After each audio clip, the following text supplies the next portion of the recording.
আসসালামু আলাইকুম। সবাই কেমন আছেন? বাতেপুটিকার থেকে বিশমপুরের যে রাস্তাটা, এই রাস্তার অবস্থা দেখেন কি অবস্থা। একজন মানুষ গাড়ি নিয়ে যাবো দূরের কথা, হাইটেও যাওয়া যায় না। হালকা বৃষ্টি পড়লেই এরকম হয়ে যায়। এই হচ্ছে রাস্তার পরিস্থিতি। এই যে হচ্ছে রাস্তা,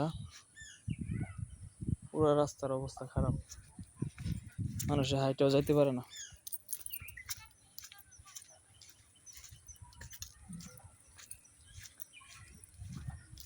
একবারে বিশমপুর বাজার পর্যন্ত এরকম অবস্থা রাস্তা।